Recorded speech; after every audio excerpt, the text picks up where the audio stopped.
நிறைவாழ்வு AG சபை வழங்கும் morning மன்னாவிற்கு உங்களை அன்போடு வரவேற்கிறோம். நாம மகிமைப்படுவதாக இந்த நாளில் உங்களை சந்திப்பதிலே மிகுந்த சந்தோஷம். எனக்கு அன்பான தேடு பிள்ளைகளே, நிறைய விஷயங்கள் உங்களை விட்டு தூரம் போயிருக்கலாம். தேவன் சில காரியங்களை உங்ககிட்ட இருந்து எடுத்திருக்கலாம். சில காரியங்கள் சத்துருக்கள் உங்ககிட்ட இருந்து வாரிட்டு போயிருக்கலாம். ஒண்ணுமே இல்லாம காலி பண்ணிருக்கலாம். நிறைய லாஸ், நிறைய நஷ்டங்கள், நிறைய கண்ணீர், நிறைய கவலை, நிறைய துக்கங்கள், இப்படிப்பட்ட ஒரு சூழலை நீங்க வாழ்ந்து கொண்டிருக்கலாம். நிறைய நேரம் காத்திருந்தது காத்திருப்புக்கு ஏற்ற பலனை கூட நீங்கள் அடையாமல் வாழ்ந்து கொண்டிருக்கலாம். கர்த்தர் இன்றைக்கு இந்த காலங்களுக்கு அவர் என்ன வைத்திருக்கிறார் என்பதை நான் உங்களுக்கு சுட்டி காட்ட விரும்புகிறேன். யோவேல் தீர்க்கதரிசன புத்தகத்திலே 2ஆம் அதிகாரத்தில் 25வது வசனத்துடைய கடைசி பகுதி இப்படியாக சொல்லுகிறது, பரிசுத்த வருஷங்களின் விளைவை உங்களுக்கு திரும்ப அளிப்பேன், திரும்ப நான் கொடுப்பேன்.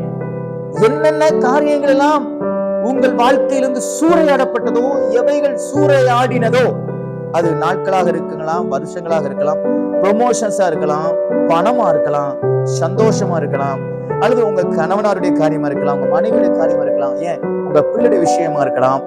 இவைகளினாலே நீங்கள் ரொம்ப நொந்து நூலாகி, ஏண்டா இப்படிப்பட்ட ஒரு இழப்பு, நாம என்னமோ நினைச்சு விதைச்சோம், ஆனா அறுக்கிறது வேற மாதிரி இருக்குதே, எல்லாம் நஷ்டம் போல இருக்குதுன்னு சொல்லி நீங்கள் புலம்பிக் கொண்டிருக்கீங்களா?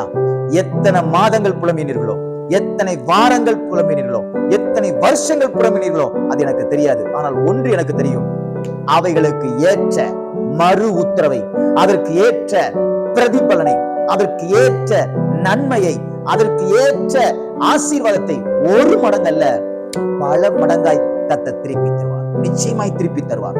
எவைகளை இழந்தீர்களோ அதை நீங்கள் திருப்பிக் கொள்வீர்கள். எவைகள் உங்களை விட்டு போனதோ அவைகள் உங்களை தேடி வரும்.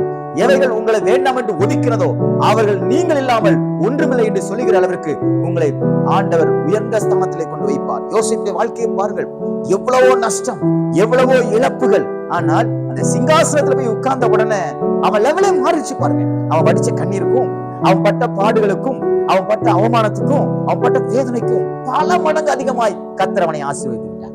இதே போல பச்சித்த வருஷங்களுக்கு நிகராக அது எவைகள் பச்சித்திருந்தாலும் சரி, மாந்திரிகங்களோ, பிசாசுடைய காரியங்களோ, மனுஷிக வல்லமைகளோ, அவைகள் எல்லாம் கர்த்தர் இந்த நாள்ல திருப்பி தருவார். உங்க பணம் திருப்பி கிடைக்கும், உங்க சந்தோஷம் திருப்பி கிடைக்கும். உங்க வீட்டை பச்சிட்டாங்களா, பிடிக்கிட்டாங்களா, உங்க வீடு திரும்ப கிடைக்கும். உங்க இடத்தை வாங்கிட்டாங்களா, உங்க இடம் கிடைக்கும். கண்டிப்பா உங்க படிப்புடைய காரியங்களை பிடிக்கிட்டாங்களா, அவைகளை நிச்சயமாய் கர்த்தர் தருவார். விசுவாசிக்கிறீங்களா? வசனத்தை சொல்லி இந்த நாள் நல்ல ஜெபம் பண்ணுங்க.